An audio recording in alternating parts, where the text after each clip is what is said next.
Nah, saya dapat amanah nih untuk mengantarkan sesi pada siang hari ini. Jadi saya itu kalau misalnya tinju itu nih saya nih ini apa yang di depan-depan itu loh gitu ya.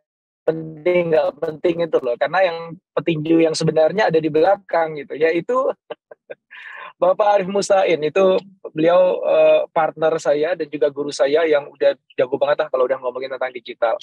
Nah, namun sesuai dengan amanah yang diberikan kepada saya mohon izin mungkin sekitar 15 menit untuk mengantarkan atau memberikan dudukan ya, sehingga nanti ketika teman-teman masuk dengan sesinya Pak Arif, itu bisa langsung menukik untuk mengupas dan sekaligus refleksi ya terkait dengan bagaimana sih internalisasi digital culture di perusahaannya teman-teman semuanya.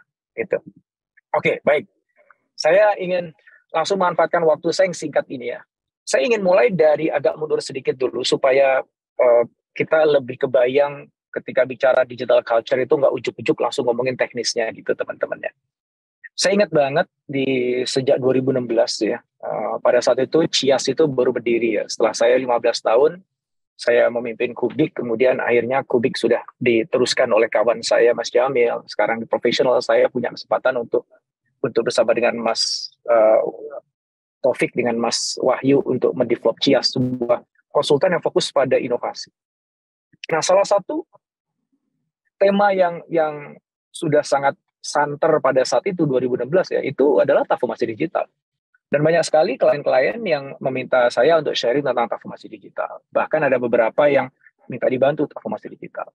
Nah, yang menarik adalah pada masa-masa itu transformasi digital itu masih sebatas jargon ya, karena keren lah kalau kita bisa punya app gitu. Keren ya kalau kita bisa deklarasikan bahwa kita udah going digital gitu. Tapi honestly, semua itu memang banyak propaganda aja. Mohon maaf ya, quote and quote ya. Jadi ya supaya kelihatan keren aja, FOMO aja, yang lain pada digital, kita mau digital dong gitu. Yang penting kita punya sesuatu yang bisa kita sebut digital gitu ya. Tapi kemudian kan teman-teman tahu ya, pandemi terjadi dan akhirnya kita semuanya mendadak digital. Kita semuanya dipaksa untuk jadi digital gitu. Dan pada saat pandemi itu pula kita menyadari bahwa ternyata urusan digital ini bukan urusan bisa atau nggak bisa sebenarnya, tapi urusan niat bener apa nggak niat bener gitu. Ya. Dan pandemi lah yang kemudian mengajarkan kita bahwa transformasi digital yang udah kita obrolin, kita omongin selama mungkin 5 tahun ya, sampai ada beberapa klien kita tuh yang transformasi digital 1.0, 2.0, 3.0 ya. Ternyata bisa kalau kita emang niat beneran, kalau kita mau. So, penggerak utama dari kita terbukti bukannya teknologi, karena teknologi sebenarnya sudah ada, sudah ready, tinggal dipakai, tinggal digunakan gitu. Akan adalah manusianya. Dan yang lebih spesifik lagi adalah mindset, mentalitas, dan kesungguhan dari manusianya. Nah, kalau mau cari konsultan yang bisa ngebuatin transformasi digital, banyak. Mau dari aspek teknisnya, mau sampai ke aspek strateginya, bisa. Udah ada. Masalahnya orang-orang di dalamnya, dari top manajemen yang di atas, sampai kepada pelaksana lapangan, mau nggak dia dengan sungguh-sungguh untuk mengadopsi digital itu? Ya. Oke, singkat cerita, pandemi kemarin, kita semua tiba-tiba melakukan transformasi digital. Rencana yang tadinya 5 tahun, diubah jadi 5 bulan. Yang tadinya 3 tahun, jadi 3 bulan. Dan semuanya itu berhasil. Dan kita udah melewati semua itu. Sekarang kita punya confident level bahwa sebenarnya kita bisa. Nah, sehingga ketika sekarang kita masuk ke dalam dunia pasca pandemi, kita ingin naik kelas dong. Ya toh? Kita naik kelas. Maksudnya naik kelas adalah, ya kalau kemarin waktu pas lagi pandemi, yang kita lakukan dalam konteks transformasi digital itu kan sifatnya lebih emergency. Sifatnya lebih kepada nggak punya pilihan. Ya sudah, ya kita transformasi digital aja gitu. Apa yang kita bisa digitalkan supaya kita bisa survive. Ya, dari supply chain-nya terpaksa digital sampai kepada ujungnya ya, gimana kita serving our customers itu digital. Gitu. Nah, sekarang kita sadar bahwa kita nggak bisa lagi men-treatment transformasi digital itu sebagai sesuatu yang sifatnya emergency, yang sifatnya parsial. ya. Tapi kita harus mulai melihat transformasi digital itu secara menyeluruh. Ya. Kita harus sudah mulai beneran nih, serius nih. Dan ketika kita bicara menyeluruh itu, kita nggak cuman berikan spot-spot aja, departemen ini buat app, departemen ini buat app, ke customers kita buat ada layanan digitalnya, nggak bisa begitu. Ini kita harus mendesain transformasi digital dengan blueprint yang lebih utuh, lebih lengkap. Yang itu dikaitkan dengan visi besar perusahaan di masa yang akan datang. Dan kita akan mulai ngebangun dari ground up, dari infrastrukturnya, ya, baik infrastruktur hardware ataupun software, terus sampai ujungnya adalah di interface-nya. Gitu. Nah, kesadaran itu tuh udah ada, teman-teman semuanya. Which is itu bagus. Kenapa? Karena kita tahu ya bahwa transformasi digital itu kalau kita lihat dari risetnya itu udah banyak sekali yang mengatakan benefitnya ya. Apa tuh? Misalnya increase efficiency, jelas. Better decision making, itu juga jelas. Ya. Kemudian apa? Improve customer experience. Ya itu jelas. Apalagi new business model atau revenue streams. Jadi kita begitu kita masuk ke digital kok kita bisa ada sumber pemasukan baru ya yang sebelumnya nggak ada, ya kan? Kejadian kemarin waktu pandemi kan. Termasuk collaborations. Kita akhirnya jadi terbiasa untuk menggunakan collaboration tools. Yang sebelumnya kita kolaborasinya ya murni manual banget gitu, secara fisikal. Nah, sekarang kita udah bisa menggunakan teknologi digital untuk itu, dan kolaborasinya tidak hanya pada tim kita tapi juga across departments, bahkan kolaborasi dengan vendor, dengan customers dan sebagainya. Agility kita naik gara-gara pandemi kemarin yang disupport oleh teknologi digital. Daya scalability kita juga ikut naik. Kenapa? Karena begitu jejaring kita udah gunakan digital, nggak ada limit di situ. Dan terakhir mestinya sih kita bisa lebih sustainable. Oke, so sekarang adalah masa di mana everybody knows bahwa transformasi digital itu bukan lagi cuma jargon, bukan lagi cuma FOMO, sekedar ikut-ikutan, tapi sebagai sebuah keniscayaan. Kita udah ngerasakan nikmatnya ketika kita disupport oleh teknologi digital. Kita sudah membuktikan diri bahwa kita bisa kok kalau kita mau aja, gitu. Ya. Dan kita juga udah ngelihat teman-teman kita, para pesaing kita, kanan kiri depan belakang juga udah mulai berlomba-lomba adopsi teknologi digital. Jadi kalau kita nggak sampai melakukan transformasi digital, ya selesai gitu. Ya yang lain bergerak ke sana kok gitu. Dan sebenarnya kita mampu, kita bisa, tapi kita nggak melakukan kemubadiran yang sangat-sangat besar. Nah, akhirnya masuk satu gelombang pasca pandemi ini, ya, dimulai dari akhir tahun lalu sebenarnya, di 2022, makin kencang di 2023, perusahaan-perusahaan itu udah secara serius menelateni transformasi digitalnya. Nah ini saya pengen dengar juga dari teman-teman, sahabat-sahabat di sini nih, apakah di perusahaan teman-teman juga melakukan hal yang sama ya? Anggaran sudah di set aside agar supaya kemudian transformasi digital ini benar-benar bisa kejadian gitu. Orang-orang udah di-assign ya. Tiba-tiba ada TMO, tiba-tiba ada CTO gitu. Ya. Dan kalau misalnya itu nggak cukup kuat alasan yang saya ceritakan tadi untuk kita serius nelatenin digitalnya, ya mungkin kejadian kemarin itu ya di mana ada cyber attack itu juga akhirnya ngebangunin kita semuanya betapa pentingnya CTO, betapa pentingnya orang-orang yang memang menjadi garda depan untuk teknologi kita ini. Namun, nah ini masuk ke namunnya ya. Yang namunnya ini nanti jawabannya ada di Pak Arief. Ternyata ketika kita bicara transformasi digital secara beneran, secara serius, secara fundamental, itu nggak semudah waktu pas kemarin, pas pandemi. Kan tadi kan aku cerita ya, waktu pas pandemi itu, waktu itu kan akhirnya kita semua mendadak digital kan, dan kejadian juga ternyata kita bisa gitu ya. Nah begitu sekarang nih kita udah keluar dari pandemi dan kita pengen serius jalanin transformasi digitalnya, kok kayaknya lebih lambat ya. Kita kalau kemarin itu bisa kecepatannya 100 km per jam, sekarang mundur lagi nih jadi mungkin 30 km per jam gitu. Dan tiba-tiba kenapa kok jadi kesana mentok, kesini mentok, approvalnya lama gitu ya. Ada apa? Padahal kita udah belajar waktu pas pandemi kemarin. Dan kita juga udah buktinya waktu pandemi kemarin. Ketika kita mau beneran serius, nggak lagi parsial, nggak lagi emergency, serius nih. Bahkan anggarannya udah ketok palu. Kenapa jadi berat? Gitu. Nah ini ada beberapa faktor teman-teman semuanya. Ya, yang pertama adalah ya karena nggak kepepet lagi. Itu nomor satu. Ya. Nanti ini semua ini ada hubungannya dengan digital culture activation ya, yang Pak Arief akan sampaikan. Saya ingin dudukin konteksnya dulu. Ya. So kembali lagi. Kenapa kok sekarang jadinya agak berat gitu? Karena ya kita nggak ada keterdesakan lagi. Ya, kita jalanin bisnis dengan as usual aja masih oke lah gitu. Ya. Kalau kemarin pandemi kan nggak bisa, terpaksa harus digital. Sekarang nggak harus digital juga bisa lah gitu. Atau mungkin ya pressure dari manajemen untuk dapetin solusi supaya bisnis tetap jalan, pressure udah hilang karena bisnis sudah jalan sendiri juga nggak diapa-apain gitu. Nah ini challenge yang pertama nih teman-teman semuanya. Ya. Dan ini sebenarnya udah jadi indikasi awal bahwa digital culture di perusahaan kita tuh belum terbentuk. Karena mestinya kalau udah kebangun digital culture, nggak perlu ada external faktor. Nggak harus pandemi dulu, nggak harus krisis dulu gitu. Baru bergerak upaya untuk ngebangun digital transformation-nya gitu. Fakta bahwa udah mulai agak slowing down, ya itu sebenarnya bukti bahwa digital culture kita belum kebangun. Hal yang kedua adalah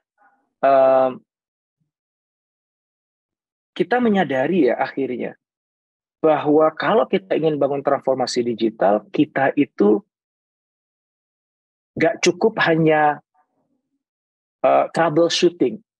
Customer kita nggak bisa mengakses layanan kita nih, nggak, karena kantor ditutup, ya udah kita buatin aplikasi supaya mereka bisa hubungin kita gitu. Dalam bahasa saya itu adalah solusi sementara, solusi digital yang sementara karena memang kantor kita belum buka gitu. Ya. Begitu kantor buka, customer kembali kepada habit lamanya, kita juga kembali kepada habit lamanya gitu. Jadi kan app-nya jadi nggak terlalu kepake lagi gitu. Dan itu kita udah sadari, maka kita nggak cuma sekedar buat app gitu aja, kita nggak cuma sekedar troubleshooting yang kemarin pandemi nggak bisa diakal-akalin, ini nggak lagi akal-akalan, kita beneran ngebangun dari awal, kita harus mendefinisikan ulang operating modelnya kita nih. Supaya nanti digital services kita itu nggak cuma sekedar yang manual didigitalkan kan gitu. Nah, ketika kita dihadapkan pada posisi di mana kita harus mere-engineer, mendesain ulang operating modelnya kita, bagaimana kita jalanin bisnis kita, bagaimana kita jalanin pekerjaan kita, bagaimana kita berhubungan dengan vendor kita atau bahkan dengan customer kita, itu resistensinya udah muncul. Karena kalau yang kita lakukan cuma kayak waktu pandemi kemarin, ya digitalisasinya tuh tambal sulam aja karena memang emergency patch aja gitu ya. Kita tahu bahwa it's not going to work anymore sekarang. Sekarang tuh kalau mau transformasi digital beneran menyeluruh gitu. Tapi begitu menyeluruh, kita ditujukan realitas bahwa, oh my God, berarti aku nggak bisa cuma sekedar tambal sulam, nggak bisa cuma sekedar mendigitalkan proses manual yang ada ya, tapi aku harus mengubah proses itu sendiri. Dan itu berhubungan dengan departemen yang lain, dan itu harus minta approval yang di atas, dan itu begini-begini. Wah, udah deh. Roadblock-nya itu muncul. Dan itu menjadi another indication bahwa digital culture-nya belum ada. Karena kalau kita bicara digital culture, itu sebuah culture yang sangat open-minded dan selalu membuka ruang untuk mencari cara-cara baru yang di-enable oleh digital. Sehingga itu jauh lebih efisien, jauh lebih efektif. Fakta bahwa kenapa kok jadinya untuk mengubah existing business process itu berat ya, susah ya, approval lama ya, itu fakta itu aja mengatakan bahwa Anda belum punya digital culture gitu. Ya, mindsetnya belum duduk gitu. Karena kalau orang yang perusahaan yang budayanya udah digital, udah pasti nggak begitu perilakunya. Ya. Nah, terus apa lagi yang lain yang menghambat? Kita baru menyadari bahwa, kalau kita mau lakukan transformasi digital menyeluruh, ini kan basis utamanya kan data yang kita miliki kan. Datanya kan harus data digital kan. Karena kalau datanya belum digitalkan ya gimana kita bisa pakai data-data itu ya across the company wide. Kita udah punya Mas Indra datanya gitu, udah lengkap kok. Tapi begitu kita lihat ternyata datanya bukan hanya sekedar tidak berstruktur, tapi kepencar di mana-mana dan menggunakan parameter yang beda-beda sehingga satu dengan yang lain itu nggak bisa dikomparasi gitu. Ngefilternya aja kagak bisa gitu karena menggunakan parameter yang berbeda-beda gitu. Oke. Ternyata kita PR masih besar ya. Waduh, ini susah nih, berat nih gitu. Semangat giroh untuk nyangkulin atau ngebajak sawah supaya kita bisa tanam padi di atasnya. Itu tuh kendor karena ngerapiin data, menstrukturkan semua yang ada itu kayak kita dikasih lahan tapi harus kita cangkulin dulu, kita bajak dulu, kita siram air dulu supaya kita bisa tanamin padinya. Pengennya tuh langsung nanam padi aja, nggak pakai ngebajak gitu. Nah itu juga, itu another example bahwa digital culture-nya belum ada. Ya, karena kalau kita bicara digital culture itu bukan seberapa banyak sih orang di perusahaan kamu tuh yang menggunakan gadget, yang tech savvy quote in quote, Ya itu bagus gitu.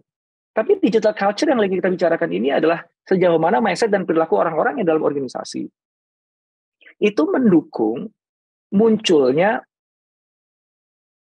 digital process yang ada di sana, munculnya digital services yang ada di sana, munculnya digital product yang ada di sana, munculnya digital relationship yang ada di sana.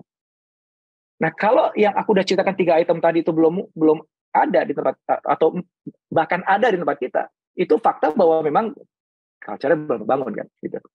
Sama lagi misalnya, nah ini yang obvious nih ya, yang obvious. Begitu pas sudah mau serius nih, baru kita menyadari, sebenarnya kita udah punya teknologi yang kita pakai sekarang ini.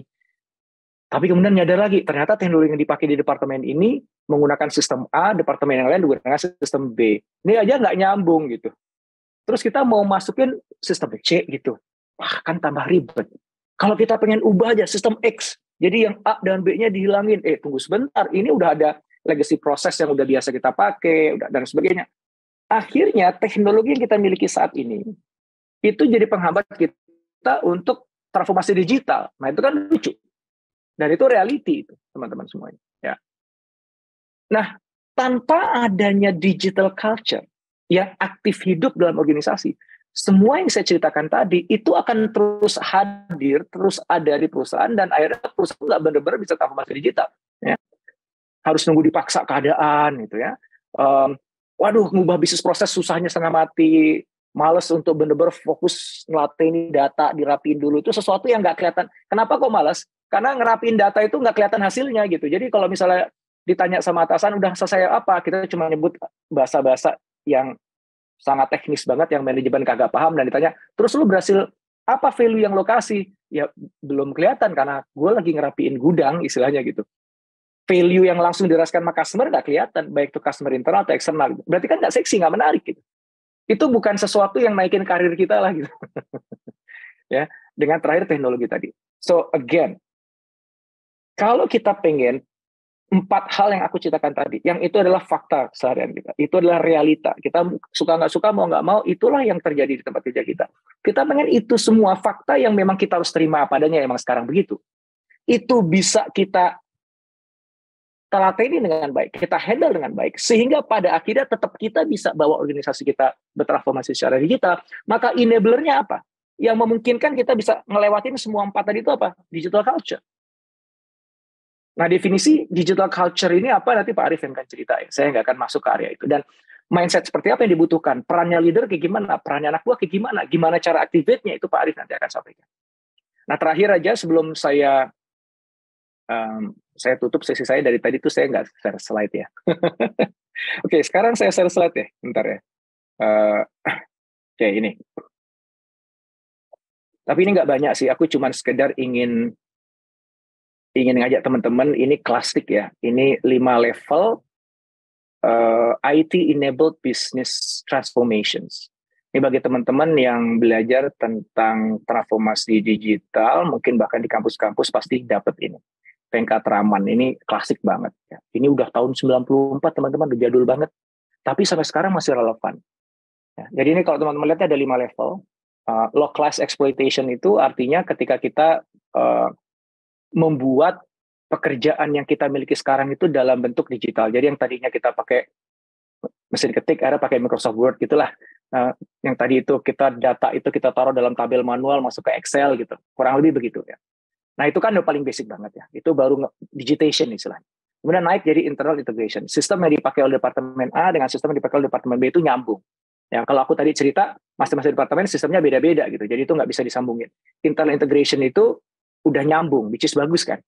Jadinya organisasi itu efisien gitu, juga efektif gitu. Tapi ini masih di evolutionary levels. Yang bagus itu adalah yang kasih value paling tinggi itu yang bergerak ke atas. Habis itu ada business process redesign. Ini aku cerita tadi bahwa ultimately kalau kita pengen transformasi digital itu bukan cuma sekedar menambah teknologi digital ke perusahaan kita, tapi perusahaan kita beroperasi secara digital. Yang itu berarti bisnis prosesnya pun harus ada yang diubah, gitu. Ya. Nah, lebih tinggi lagi business network redesign.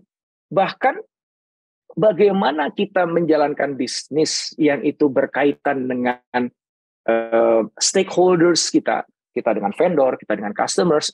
Itu pun perlu didesain ulang. Karena dengan adanya digital, kita akhirnya mampu melakukan sesuatu yang sebelum digital itu nggak bisa lakukan. Kita bisa menghubungi vendor, menghubungi customer dengan cara yang sebelumnya nggak pernah kita lakukan. Nah, makanya kenapa nggak kita gunakan digital itu untuk memungkinkan itu, sehingga perusahaan kita bisa creating highest value bagi customer kita. Kita bisa creating efficiency di supply chain kita. Nah, ada yang lebih tinggi lagi, business scope redefinition. Jangan-jangan bisnis kita terus dipertanyakan ulang. Benar. Ya, kita akan berbisnis ini. Tadi itu saya baru podcast sama Mas Kiki. Ya. Dia adalah CEO-nya Mata Tilaar. Jadi anak bungsu dari Bu Mata Tilaar yang tahun 2020 kemarin tuh take over family bisnisnya ya, Mata Tilaar Group. Itu menarik sekali ketika aku ajukan pertanyaan. Oke, Mata Tilaar udah 50 tahun jalan, dan di tahun ke-50-nya Anda jadi CEO. Anda akan bawa Mata Tilaar 50 tahun ke depan jadi seperti apa gitu. Dan jawabannya menurut saya itu keren.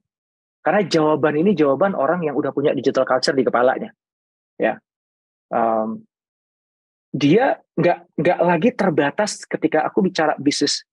Bisnisku kan bisnis, kata dia, bisnisnya kan bisnis kosmetik ya. Memang ibu Mata Tilaar nitipin, udahlah kita di industri itu aja gitu, di industri kosmetik aja gitu. Tapi kemudian dia berpikir, oke, aku akan megang amanah itu, aku nggak akan keluar dari industri kosmetik. Tapi kan aku bisa redefine business scope-nya. Alih-alih cuma sekedar memproduksi produk-produk kosmetik, kenapa aku nggak menjadi enabler akan ekosistem di industri kosmetik? Dan dia tuh sedang mentransisi bisnisnya, ya pelan-pelan mengarah kepada platform yang memungkinkan akhirnya semua pelaku industri di kosmetik di Indonesia itu bisa kerjasama dengan Mata Tilaar untuk creating value bagi customer-nya. Karena Mata Tilaar megang risetnya, dia pegang jejaringnya, dia pegang bahan bakunya, dia pegang, wah gitu. Bilang, wah, ini sumber duitnya udah lain lagi. Kalau sebelumnya sumber duitnya dari jualan produk, ini sumber duitnya udah lain lagi gitu. Ya. Nah, itu berarti dia udah berpikir di level yang kanan atas itu. Nah, teman-teman, kenapa aku tunjukin ini? Karena aku ingin ngajak teman-teman semuanya untuk menakar dulu deh. Teman-teman tuh sekarang kalau di perusahaannya, bukan Anda secara pribadi. Kalau tadi saya cerita Mas Kiki itu secara pribadi ya, saya nggak tahu karena belum pernah ngukur di Mata Tilaar itu secara organisasi ada di level mana gitu. Jadi paling nggak kalau pikirannya Mas Kiki ada di level kanan atas itu yang nomor 5. Sekarang Anda coba lihat di organisasi teman-teman deh, di perusahaan teman-teman. Kira-kira tuh kita ada di mana gitu. Jangan-jangan kita itu aja yang internal integration aja tuh nggak keluar dari situ gitu. Kita masih berantem untuk memutuskan sistem mana yang mau dipakai nih. Sistemnya departemen gue gitu. Itu aja nggak beres-beres. Berarti teman-teman memang masih di evolutionary, jalannya lambat banget. Nah, supaya bisa bergerak naik ke atas, yang diperlukan apa? Digital culture. Ketika ada digital culture di dalam organisasi teman-teman semuanya, ini gerak ke atas itu gampang. Dari internal integration bisa lompat langsung ke revolutionary level untuk business process design, nggak lebih cepat gitu. Jadi akseleratornya itu adalah digital culture. Dan pertanyaannya, gimana mengaktifasi digital culture itu? Nah, itu aja ya. Pak Arif ya, waktu saya udah habis. Semuanya nanti habis ini kita diskusi ya. Waalaikumsalam warahmatullahi. Terima kasih banyak Coach Indra.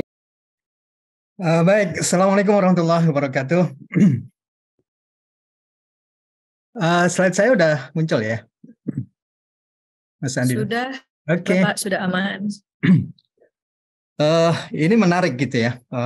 Saya kemarin pas mendiskusikan topik kita itu, yang saya nggak bisa menolak itu kalau mau diskusi digital culture gitu. Karena menurut saya ini apa ya? Ini bukan hanya persoalan intelektualitas gitu ya, tapi juga apa ya? Area emosinya dapat juga kalau kita bicara tentang culture kan gitu ya. Jadi think and feel itu selalu akan ada di digital culture.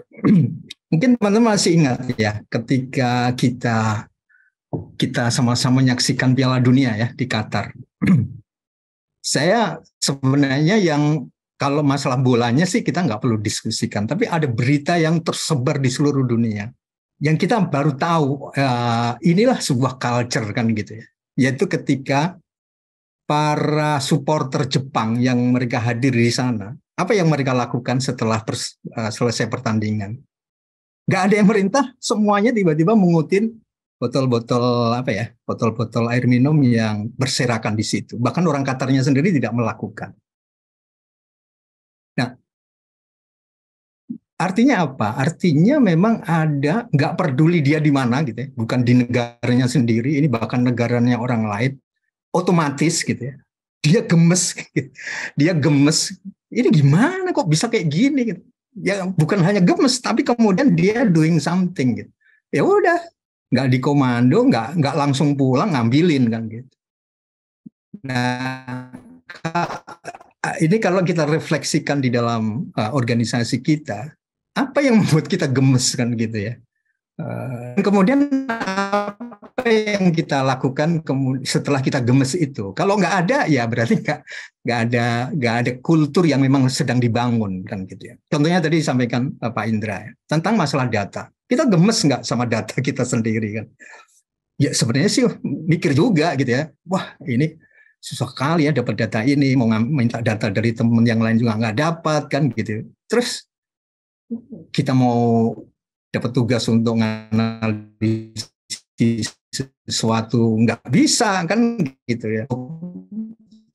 Departemen kita data dari tempat yang lain gitu kan, pusing kan. Nah, pusing itu harusnya dikonversi menjadi sebuah kegemasan gitu ya, sehingga membangun sebuah passion kita untuk melakukan sesuatu gitu. Nah ini yang menariknya di kultur kan begitu gitu. Itu satu hal ya yang kita kalau sebenarnya kultur itu apa, dan kemudian kalau kita kaitkan dengan digital itu seperti apa gitu ya. Nah saya menambahkan lagi ketika kita ngomong digital transformation yang tadi udah sangat bagus disampaikan konteksnya oleh Pak Indra gitu. Satu hal yang saya temuin dan kebanyakan gitu ya, saya juga beberapa kali diajak diskusi di kementerian dan lembaga-lembaga negara dan beberapa teman-teman di private sector gitu ya.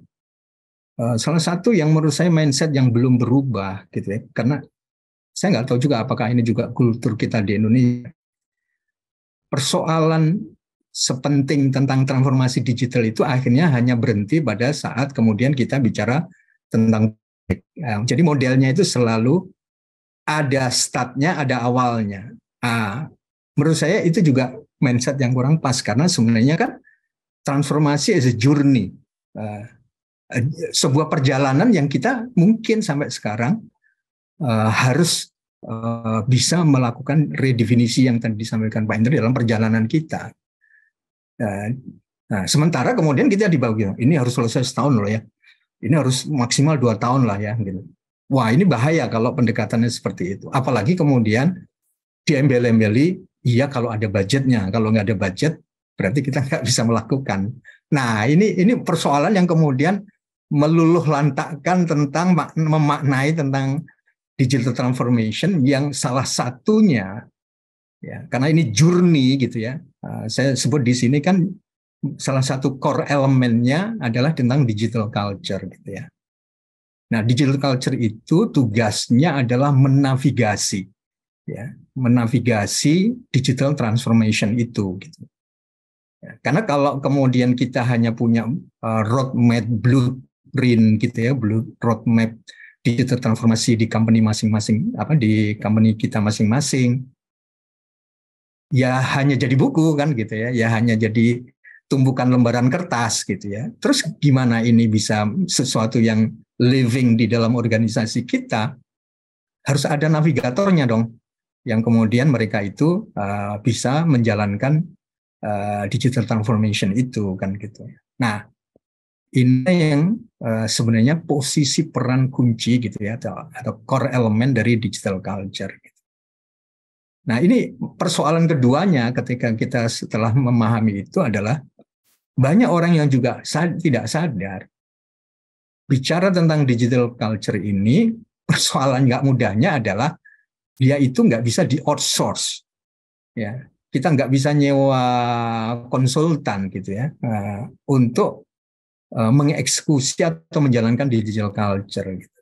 Jadi memang harus betul-betul kita bangun sendiri bersama-sama dengan tim, jadi para pimpinan gitu ya. Teman-teman yang hadir di sini mungkin berada di level-level pimpinan apapun gitu ya, atau bahkan menjadi pimpinan puncak di sebuah organisasi, maka sadarlah di awal Yang di slide awal saya ingin mengatakan satu hal, ini yang kita tidak bisa delegasikan, ya. Membangun kultur di dalam organisasi itu satu-satunya tugas pimpinan kalau kita jadi pemimpin atau kemudian kita juga menjadi tim member di situ adalah tugas yang tidak bisa pernah didelegasikan, ya. Didelegasikan apalagi di outsource, apalagi minta konsul untuk menjalankan. Itu nggak akan mungkin kan gitu ya. Ini persoalan kenapa digital culture nggak jalan, akhirnya digital transformasinya juga asal ada aja. Asal ada itu apa? Ya biasanya belanja teknologi, beli itu, beli ini, beli cloud, cloudnya bisa yang public cloud, private cloud gitu ya. Udah semua dibeli. Kemudian beli server farm gitu ya, kemudian punya big data, tapi semuanya hanya teknologinya. Nah, mereka kan harus digerakkan, dan ini yang kita butuh apa ya, tadi ya, butuh navigator gitu ya. Nah, yang bisa bisa menavigasi ini adalah digital culture. Makanya biasanya ketika kita ingin melakukan digital transformation itu kita juga perlu melakukan assessment dulu gitu ya. Kompatibel nggak kultur yang di situ? Karena nanti kalau salah teknologinya itu dinavigasi gitu ya. Kita udah beli mobil bagus gitu ya, tapi navigasinya nabrak-nabrak kan gitu ya. Akhirnya mobil yang bagus itu nggak bisa membawa kita ini, dan ini terjadi. Saya lihat di pemerintahan, di sektor private itu kan selalu menganggarkan gitu ya. Saya yakin teman-teman pasti punya anggaran setiap tahunnya gitu, dan mungkin mahal-mahal juga yang dibeli gitu ya. Tapi akhirnya ini ibarat kendaraan, nggak ada yang menavigasi gitu. Jadi, kalau kita naik mobil itu kan selalu kita setel karena kita mau jalan yang mungkin kita belum pernah sampai ke sana gitu ya. Pokoknya ini lokasi yang baru, tapi kita yakin karena ada navigasinya, Google Map menavigasi kita kan. Nah terus kemudian apa dong digital transformation itu, siapa sih yang menavigasinya? Nah, itu kan pertanyaan besar gitu. Otherwise kita nanti saya punya pengalaman gini pas kita lagi diskusi gitu ya dengan para C-level di beberapa perusahaan di Indonesia cukup besar gitu ya. Saya menceritakan ini, yang kemudian beliau komentar gitu ya. Iya juga ya, kenapa saya tiba-tiba aja harus membuat super apps gitu ya. Ya saya sih benar juga, karena dulu itu saya dikejar-kejar komisaris. Masa perusahaan segini nggak punya apps kan gitu ya. Akhirnya saya membuat apps kan gitu kan. Artinya ya navigasinya ya seperti itu. Kemudian akhirnya membuat mereka membuat sesuatu kan gitu ya. Tapi akhirnya sadar juga, loh sebenarnya kita itu yang menavigasi kita siapa, dan kemudian apa ya hasil navigasinya itu kita disuruh kemana gitu. Belok kiri, belok kanan, lurus aja gitu. Nanti di 1 kilometer ke depan baru kita ke sana kan gitu kan. Nah itu yang menarik, nanti kita akan diskusi tentang itu. Nah, yang kedua, saya ingin mengingatkan satu hal tentang digital transformation. Tadi udah dijelaskan juga sama Pak Indra dalam konteks di slide-nya yang tadi terakhir ya, Pak Indra. Jadi digital transformation itu tadi ya, dalam pandangan saya itu mirip kita tuh punya Lego. Jadi kita itu udah punya 10 Lego menjadi perusahaan kita sekarang. Gitu. Digital, teknologinya gitu ya, mindset-nya, culture-nya itu kayak Lego yang masih belum ditempel-tempelkan, belum dibentuk. Nah, artinya dari 10 Lego yang kita sudah punya dan menjadi bisnis kita sekarang ini, mau di-redefine seperti apa, mau di-redesign seperti apa, menjadi sebuah bentuk yang berbeda sama sekali dengan mereka, ya sudah ada semuanya gitu ya. Legonya itu sudah ada, tinggal kemudian ini jadi apa sih yang mau kita ini? Karena semua itu udah abundance. Kalau teknologi semuanya sudah ada gitu. Ibaratnya kayak ini tumpukan Lego yang kemudian kita mau bentuk dari 1000 kepingan Lego itu akan menjadi apa organisasi kita. Makanya ini ada quote yang menurut saya sangat bagus. Jadi the right culture itu bisa merubah apapun yang mungkin terjadi di dalam sebuah organisasi. Wah, ini menurut saya luar biasa ya. Apapun itu organisasi kita bisa akan mungkin saja terjadi. Nah, ya. Jadi yang mungkin pernah kita impikan, yang pernah kita coba gagas gitu ya, itu masih mungkin ketika kemudian kita bisa punya right culture gitu ya, sesuatu yang apa ya, yang belum kejadian hari ini gitu ya, tapi kemudian kita membentuk culture yang menavigasi itu, akhirnya kemudian sesuatu yang dulunya nggak mungkin itu apapun jadi possible gitu ya di dalam sebuah organisasi itu. Ya kayak Lego kan, Lego itu enaknya gitu ya, kita bisa membentuk sesuatu yang belum pernah kita impikan pun bisa dengan Lego itu. Ini apa sih? Ya kita definisikan saja sendiri kan gitu. Karena belum ada kucing enggak gitu ya, harimau juga enggak gitu. Ya, kita bahkan bisa mendesain spesies baru gitu ya. Kita itu sebenarnya punya kesempatan untuk bisnis spesies baru gitu, yang belum pernah disebutkan karena nggak punya turunan sebelumnya dari sebelumnya. Jadi ada decoupling antara masa lalu dan masa depan. Ini dahsyatnya sebuah digital transformation. Tapi ya itu tadi ya, persoalan kita adalah ini nggak bisa kita beli. Gitu. Teknologi kan kita beli, asal punya anggaran, dianggarkan, teman-teman melakukan pengadaan, buat RFP, belilah itu semua teknologi. Gitu. Nah, digital culture itu nggak bisa kita beli. Tolong diinstal ya, kan gitu ya. Artinya inilah arena yang sebenarnya menjadi kesempatan buat kita semua di dalam organisasi itu untuk tadi ya mendefinisi ulang kan, rebuild sesuatu kan gitu ya, tentang organisasi ini ke depan itu seperti apa. Nah ini menurut saya hal yang jadi digital tentang kultur digital ini menurut saya akan memungkinkan sebuah organisasi menghadirkan apapun yang mungkin bisa kita hadirkan kan, yang belum pernah ada di dalam organisasi ini gitu ya. Jadi kita tidak hanya bicara tentang core bisnis kita yang proses-prosesnya bisa kita rubah sama sekali, tapi bahkan kita bisa mendesain sebuah bisnis yang sebelumnya belum ada di dalam organisasi kita atau di korporasi kita. Nah, ini menurut saya kenapa orang kemudian ingin melakukan digital transformation, karena dia melihat ada sebuah kemungkinan yang merubah apapun di dalam sebuah organisasi gitu. Nah, tapi kita kemudian seringkali terjebak tentang tadi yang Mas Adit juga tadi sampaikan, kita lebih jebak untuk belanja teknologinya saja. Nah, ini saya coba summary gitu ya dari beberapa industri analis, para konsultan gitu ya, tentang kenapa digital culture itu matters ketika kita bicara digital transformation.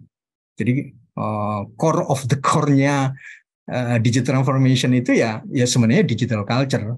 Karena kalau enggak, kita itu hanya menjadi kolektor teknologi digital kan gitu kan. Jadi kalau pengen jadi kolektor teknologi, lakukan digital transformation, abaikan digital culture. Nah itu isinya nanti adalah kita jadi kolektor teknologi. Jadi kita itu sebagai kolektor aja. Nah itu kalau dulu di Wisserman itu dibilangnya menjadi fashionistas gitu ya. Fashionistas kuadrannya di sana. Teknologinya canggih, menguasai apa-apa, tapi kita kehilangan tentang digital culture gitu ya. Nah ini teman-teman. Jadi tadi ya Pak Indra udah menyatakan bahwasanya digital culture itu membuat kita menjadi open gitu ya. Open kepada perubahan, untuk berinovasi, berkolaborasi dengan siapapun gitu ya. Kemudian bagaimana cara menghargai data gitu ya, dan sebagainya. Jadi makanya saya ketika kita bicara culture itu sebenarnya simple. Bagaimana kita memperlakukan yang lain. Yang lain itu buat orang, bisa data gitu. Jadi kalau kemudian perusahaan ini kultur tentang datanya bagus. Oh, berarti dia bisa memperlakukan datanya dengan sehebat mungkin, yang kemudian bahkan data itu bisa menjadi the new currency, menjadi sesuatu yang sangat bernilai karena dia justru bisa melakukan data. Jadi dalam pandangan saya culture itu simple. Bagaimana kita memperlakukan sesuatu itu. Ketika dia memperlakukan customer-nya dengan bagus, oh berarti kita tahu perusahaan ini berarti kultur terhadap customer experience, mikirin tentang customer experience bagus. Jadi itu, dan itulah yang akan menjadi identitasnya kayak tadi ya. Orang Jepang selalu begitu. Nah itu kultur itu akan menjadi sebuah identitas juga, bahkan bangsa ataupun dalam sebuah organisasi atau korporasi kita. Kita kan sering lihat ya di berita-berita, oh jangan ke sana, jangan ke perusahaan itu. Kenapa? Karena kita tahu identitasnya kan gitu ya. Identitas yang baik atau identitas yang buruk. Itu sebenarnya kan refleksi dari perilaku-perilaku yang ada di dalam organisasi. Jadi yang dilakukan oleh orang-orangnya di sana. Jadi ini clear gitu ya. McKinsey sendiri bicara tentang key elements gitu ya. Jadi elemen-elemen digital culture nanti saya akan sedikit banyak akan saya sampaikan. Nah, saya akan berhenti banyak di sini gitu ya, karena menurut saya ini sangat fundamental slide ini. Gitu. Bahkan kemudian ketika kita sadar kita butuh sebuah digital culture, kita juga tetap harus waspada gitu ya. Waspadanya itu gini, apakah saya sekarang sedang mengaktifasi digital culture yang memang itu seharusnya kita jalankan? Atau hanya sekedar tadi yang disampaikan Mas Adib di awal gitu ya, apakah sifatnya hanya kosmetik saja gitu ya, atau kalau saya tulis di sini adalah sifatnya yang dekoratif.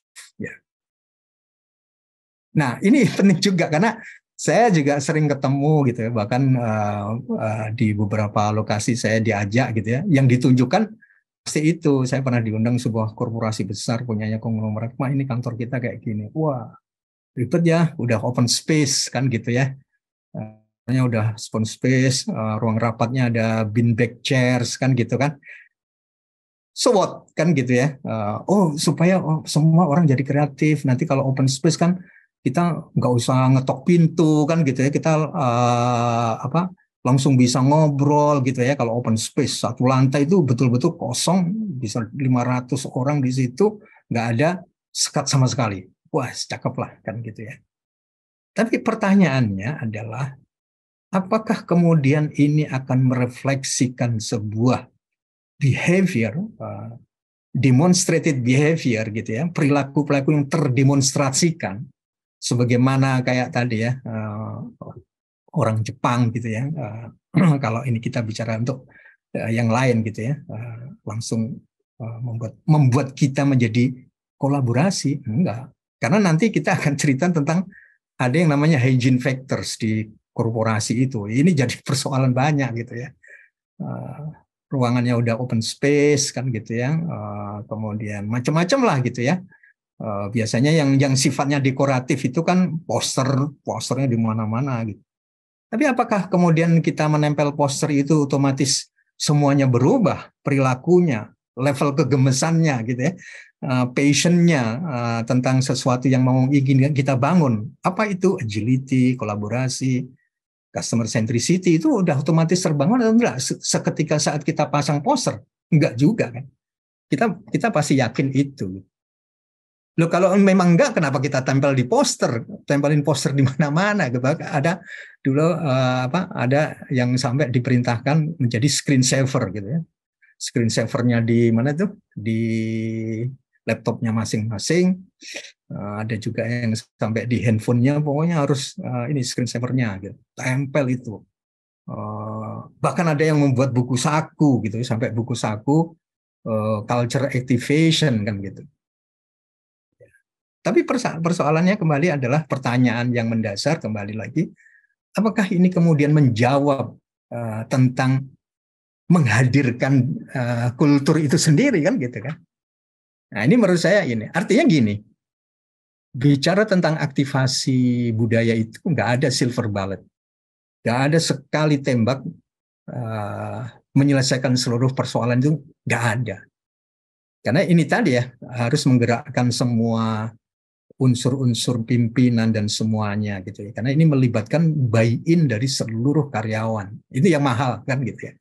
Kalau beli mungkin teman-teman IT ya, beli teknologi atau beli apapun gitu yang terkait dengan digital transformation itu. Tapi ketika kita bicara digital culture itu kan gimana ini melibatkan masing-masing orang gitu ya. Nah, dan masing-masing orang itu kemudian berhimpun di beberapa function di organisasi, ada di departemen tertentu dan punya sebuah kepentingan yang berbeda-beda.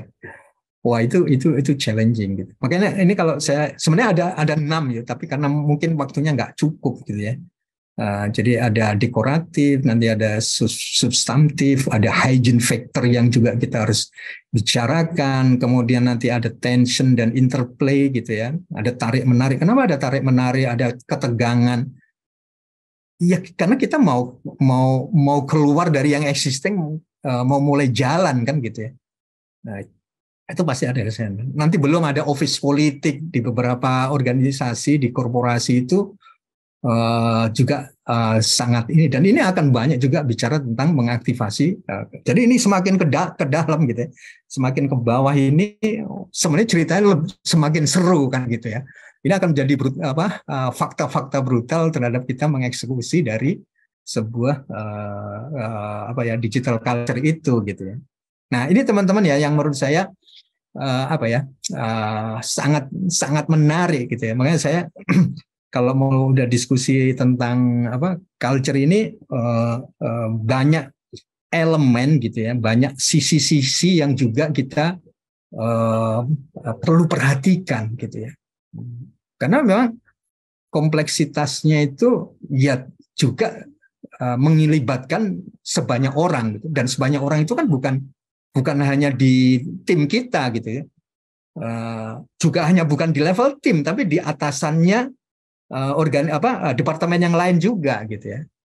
Nah, ini yang menarik ya. Mungkin saya akan bicara di 3 hal dulu gitu ya, di dekoratif, substantif, dan hygiene factors. Nah, menurut saya ini yang sangat menarik. Contohnya gini, ketika kita ingin membuat sebuah agile team atau menjadi tim kolaborasi gitu. Terus kita akan ketemu dengan hygiene factors-nya yang namanya performance management. Selama kemudian desain performance management-nya itu masih heavy untuk yang sifatnya functional, ya nggak mungkin kita nanti kolaborasi. Pasti nanti suatu saat akan ketemu ketegangan. Kamu kok sudah nggak ngikutin departemen kita gitu, kok lebih cenderung ke sana kan gitu ya, akhirnya kan gitu. Kita punya KPI loh, bonus kita tergantung KPI ini loh kan gitu kan. Iya ya. Nah, akhirnya kolaborasinya dikalahkan, ya, dikalahkan dengan ini. Ini kan fakta brutal yang sering kita temuin gitu. Saya pengalaman di beberapa company kan gitu ya. Akhirnya nggak semudah yang dibicarakan gitu. Pimpinannya orang nomor 1 yang ngomong saben hari kita harus kolaborasi. Desain KPI-nya kayak apa? Nggak berubah. Masih functional base. Selesailah cerita tentang kolaborasi kan gitu umpamanya.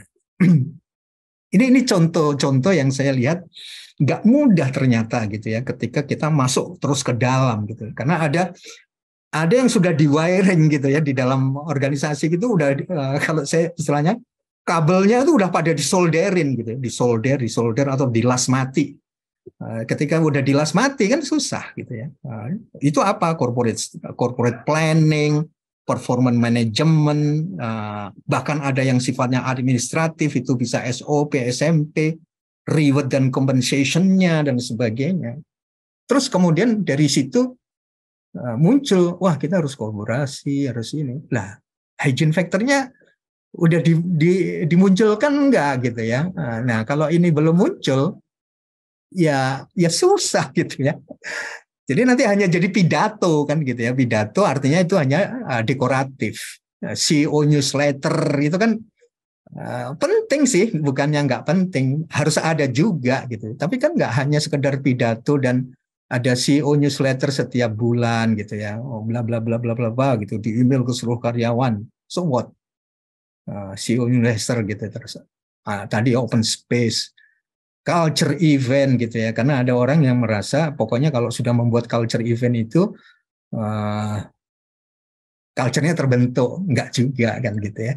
Terus kemudian ada juga yang punya gym corner lah, hybrid working dan sebagainya. Itu semuanya sebenarnya dekoratif. Penting karena ini juga menjadi sinyal gitu ya. Ini pentingnya dekoratif itu ada juga fungsinya. Jadi membuat sinyal ya, ada sebuah kode gitu ya. Oh, kita sedang lagi mau berubah. Dan memang biasanya tim itu sudah ada sendiri, bahkan dibudgetinnya luar biasa banyaknya kan gitu ya. Ada satu company itu yang satu lantai sendiri itu khusus untuk nge-gym, bahkan ada track untuk larinya aja bisa kan gitu kan. Hebat lah gitu ya. Nah, ini signal gitu ya, signal supaya kita gampang untuk ngobrol, kolaborasi dan sebagainya. Jadi tetap ada, bukannya kemudian dekoratif ini sesuatu yang nggak fungsi, tapi saya hanya ingin mengingatkan satu hal. Ini nggak menyelesaikan sebenarnya substantifnya gitu ya, karena ini kan hanya di level simbolik, elemen-elemen yang sifatnya simbolik. Iya dong, masa kita sudah melakukan digital culture, mulai kampanye digital culture ini, aktivasi ini, masa nggak ada sesuatu yang sifatnya simbolik, elemennya gitu ya.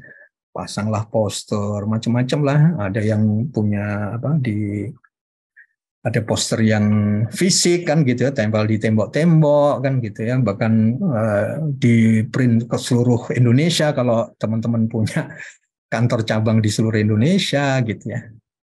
Tapi ini kan kita harus turun nih, nggak bisa di level paling yang di permukaan terus kan gitu ya. Ini yang kemudian membuat banyak gagal digital transformation itu gitu ya. Karena kita merasa sudah belanja teknologi supaya dibilang orang, oh kita ditanya kita punya big data platform nggak, udah punya gitu ya. Tapi kemudian tidak menghadirkan sesuatu yang lebih substantif di bawah permukaan lautnya, ya, yaitu yang 7 ini gitu ya, yang dari beberapa saya kumpulkan gitu ya dari McKinsey, Harvard gitu ya, mereka dan beberapa yang lain, mereka selalu mengangkat 7 poin ini gitu, tentang masalah agile, kemudian kolaboratif kan gitu ya, kemudian customer centricity, kemudian innovation gitu ya, data driven, learning, dan ini sebenarnya nanti sangat menarik gitu ya, dan risk taking. Nah ini yang menurut saya kita perlu menguji atau perlu melakukan double check, katakanlah gitu ya. Open space itu memang supaya teman-teman itu nanti mudah kolaborasi gitu ya, bisa sharing bersama gitu ya. Kita cek kembali kan gitu ya, apakah keberadaannya itu menjadi sesuatu yang mendukung kita membangun tadi ya, demonstrated behavior tentang kolaborasi. Nah, saya nanti ini bisa di-share gitu ya. Terus apa sih atribut-atribut tentang kolaborasi gitu yang kita perlu tahu juga kan gitu ya. Nah, menurut saya ini yang paling penting kan gitu. Nah, kemudian tadi tentang hygiene factors, dan kemudian ke bawah lagi tentang selalu ada tarik menarik gitu ya, dan interplay gitu ya. Saya mau berikan contoh gini teman-teman. Ketika saya mulai dari membangun tim-tim inovasi gitu ya sejak di Telkom, ini pengalamannya. Karena saya ingin membangun sebuah mentality tentang founder gitu ya. Jadi saya bayangkan inovasi itu karena di sana ada komponen tentang entrepreneurship, berarti kan harus merubah dari mental karyawan gitu ya menjadi mental founder gitu ya. Itu efeknya banyak. Contoh yang ini sekedar bagaimana. Satu hal yang saya buat lebih simpel gitu, tapi menurut saya powerful adalah tentang masalah absen. Wah, ternyata nggak semudah yang saya bayangkan gitu. Hanya masalah absen. Kenapa saya tidak lagi mempersoalkan dia absen ya buat para mereka-mereka yang sudah lulus idenya dan mereka langsung mengeksekusi idenya gitu ya. Nah, ini bicara tentang tadi ya, substantif tentang innovation yang kemudian dia harus menggeser dari employee mentality menjadi founder mentality. Mulai hari ini kamu boleh kok nggak ngantor, kamu bisa kemana aja atau bahkan ada yang sewa kantor sendiri gitu. Terus gimana absennya? Udah absen. Kan geger gitu orang HR kemudian nanya, loh ini kan karyawan, kok diizinkan gitu kan, nggak absen nggak apa kan? Udah itu baru dengan orang HR. Kemudian teman-teman yang lain dari departemen yang lain tahu kan gitu, wah enak dia di sana nggak di absen, kita aja nggak absen sehari aja udah dipanggil kan umpamanya kan gitu. Tapi saya punya yang mereka itu sekarang kalau founder itu mentalitas yang dibangun itu tanggung jawab itu udah sampai ke pribadi gitu. Ya, para founder yang bagus itu jadi mereka nggak mikir 08 sampai 05 gitu ya. Masuk jam 8 pulang jam 5 sore gitu. 24 jam itu mereka seperti itu. Kalau udah 24 jam mikirin itu kan mereka terus ngapain absen kan gitu kan. Itu kan terus kemudian apa yang terjadi? Hygiene factor di administratif, di SOP-nya kayak apa? Polisinya ada enggak? Kalau enggak ada nanti dia kan malah kena persoalan kan gitu ya, karena dia tidak menjalankan SOP. Bayangkan ya, satu case aja yang paling simpel tentang masalah absensi agar dia kemudian full untuk menjadi seorang founder di dalam sebuah korporasi aja, itu ternyata nge-trackingnya supaya ini betul-betul dia bisa menjalankan sebuah substantif tentang innovation itu nggak semudah yang kita bayangkan. Dan ini nggak akan terjadi di startup kan gitu ya. Kita kan bicaranya di korporasi gitu ya. Jadi apa ya, brutal fact-nya tuh segitu banyaknya gitu. Saya harus ketemu dengan teman HR, ketemu VP HR policy-nya. Ini gimana? Bisa nggak policy-nya dibuatin buat teman-teman saya yang di situ? Oh nggak bisa. Ini kan kita harus semuanya disamakan. Namanya karyawan itu one policy kan gitu kan. Waduh, kan wah itu benar tension kan, ada ketegangan. Wah ini teman-teman nggak semudah itu gitu. Orang HR dipahamkan juga tentang sebuah pendekatan baru itu juga nggak mungkin di awal-awal kan ya. Tapi kemudian kita ketemu terus dan kemudian ketemu gitu ya beberapa pendekatan barunya gitu ya, the new way of doing thing-nya ketemu akhirnya itu contoh. Saya hanya ingin menggambarkan sebuah apa ya dinamika yang terjadi untuk satu isu, mulai dari substantif yang mau kita eksekusi, hygiene factor-nya yang muncul seperti apa, sampai kemudian tension-nya dan interplay-nya terjadi itu ternyata betul-betul. Belum nanti tentang reward dan compensation. Ya, itu juga suportif enggak, menjadi hygiene factor enggak terhadap hal-hal yang substantif. Ya, saya masih ingat sekali ketika memulai innovation. Pertanyaannya sederhana. Innovation itu kan kita akan bicara tentang banyak hal kegagalan ya, karena tidak sekali kita buat itu. Pak, itu kan waktu kita kan sudah banyak. Gimana karir saya? Sementara teman-teman saya yang nggak berinovasi, dia tekun aja di situ, dia nanti naik pangkat terus Pak, setiap 2 tahun atau 3 tahun sudah naik pangkat. Nah, saya nggak mau dong berinovasi kalau kemudian malah karir saya nggak jelas kan gitu. Bayangkan itu satu hal terkait innovation. Belum nanti kita bicara agile di level individu, membangun agile team, itu hygiene factor-nya ada nggak kan gitu ya. Jadi akhirnya ini nggak disentuh malahan karena banyak konfliknya, banyak tensionnya, banyak ketegangannya gitu ya, yang akhirnya orang nggak mau kan, ya siapa sih yang sebenarnya harus bersih tegang dengan teman-teman yang lain, dengan peers kan gitu ya, yang selevel gitu, udah pada senior musisinya, dan seterusnya, daripada kemudian daripada bersih tegang yang sebenarnya menurut saya positif, akhirnya mundur lagi gitu loh. Nah, supaya bisa kelihatan punya sesuatu dalam digital culture ini, akhirnya yang diutik-utik hanya yang di layer paling atas, karena tidak mengundang ketegangan kan ya. Paling-paling dengan teman keuangan nanya ini kok banyak kali budget untuk ini kan, itu aja, dan itu kan bisa dijawab umpamanya. Jadi ketegangannya minimal gitu ya, dan nggak ada tarik menarik lah apalah gitu ya. Tapi akhirnya nggak membangun budaya gitu ya dalam perspektif digital culture yang sebenarnya. Artinya kita harus berani untuk masuk ke arena yang memang kita yang mungkin itu justru. Jadi kalau saya dulu cerita dengan teman-teman HR dan sebagainya, kemudian digital culture itu tidak menjadi sesuatu yang membuat ketegangan di awal, ada sebuah tarik menarik resource apalah, itu sebenarnya nggak jadi sebuah yang menyenangkan juga dari sebuah aktivasi budaya gitu ya, karena kita pasti belum kemana-mana gitu ya. Jadi kalau sudah mulai beda pandangan dan sebagainya, itu berarti kita mulai, karena kita sudah mulai tahu garis, oh ini yang sekarang kita punya, sekarang kita mau ke sana, terus pasti kan ada orang yang masih bertahan di sini, satunya ada yang mau ke sana gitu. Nah, itu kan pasti ada ketegangan.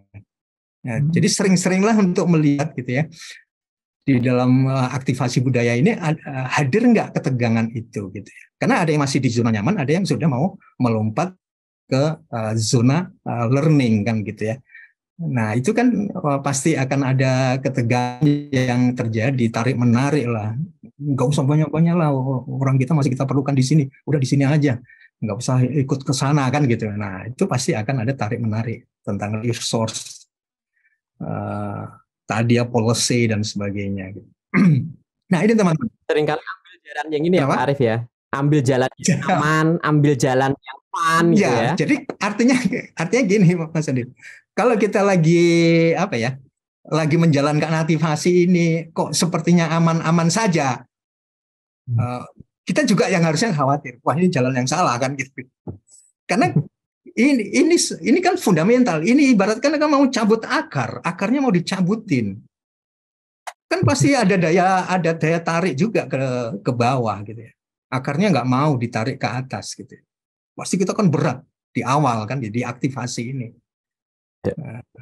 Ya ini menurut saya hal-hal, dan dalam hal seperti ini sejujurnya kita butuh dua hal gitu ya. Satu, memang kalau kita bicara di organisasi, di korporasi apalagi yang besar, memang karena seperti ini situasinya, kita memang butuh sponsor. Ya, jadi ini juga satu tips yang selalu sampaikan ketika kita mau mengeksekusi ini.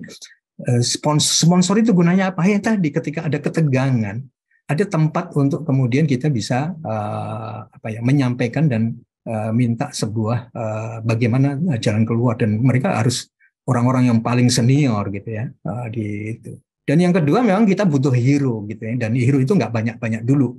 Ya, yang mereka memang senang untuk ini, ya. Dan mereka biasanya tipe-tipe pemberontak gitu ya, tipe-tipe yang nggak suka dengan sesuatu yang mainstream gitu ya, karena dia selalu melihat dari perspektif yang lain.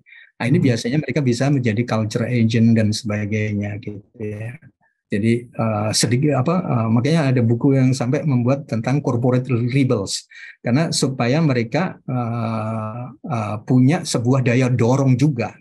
Nah, ini juga hygiene factor yang membantu kita untuk menyelesaikan tension. Jadi digital person activation itu akan menghasilkan sebuah tension dan interplay, ada tarik menarik yang terjadi. Jadi kalau teman-teman perlu menghayati ini dalam konteksnya gitu.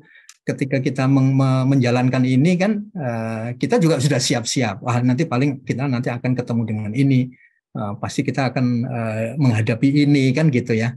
Jadi kita tenang juga gitu ya, nggak usah ini. Bahwasanya itu kejadian berarti itu benar kan gitu ya. Ini kan perubahan yang sifatnya kosmetik, sifatnya hanya superficial di kulit yang dikibas pakai tangan hilang kan gitu ya. Karena kita akan dari satu state ke state yang baru itu kan udah akan membawa sebuah membutuhkan energi yang besar, merubah sesuatu yang sampai ke akar-akarnya gitu ya. Nah, ini yang sebenarnya sangat menarik di digital culture ini. Nah, belum nanti terakhir ini yang sebenarnya tentang office politik, tapi saya nggak mau dibahas gitu ya, karena ini bukan nggak penting, tapi ini penting juga ya. Kita harus tahu juga kepentingan yang mana yang juga harus kita perhatikan juga gitu ya. Karena kan kita nggak ingin transformasi itu hanya di fungsi kita, tapi ini kan sebuah keinginan yang menjadi sebuah keinginan bersama.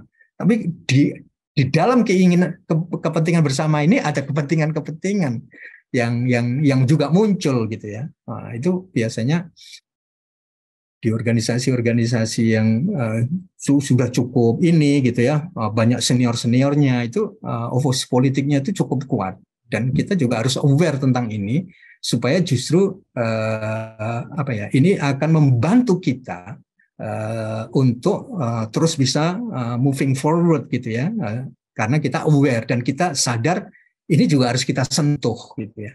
Jadi layeringnya luar biasa ya, dekoratif lah, kemudian tadi substantif, ada hygiene factor, ada tension yang harus kita kemudian perhatikan juga sampai di office politik kan gitu ya. Mungkin tidak semua organisasi terlalu kental office politiknya, itu juga mungkin kita juga dosisnya juga nggak terlalu penting juga kita perhatikan gitu. Tapi untuk beberapa organisasi yang memang office politiknya itu juga cukup kental, kita juga harus hati-hati supaya kita tidak digital culture kemudian tidak bisa terwujud karena ini juga di elemen ini kan gitu ya.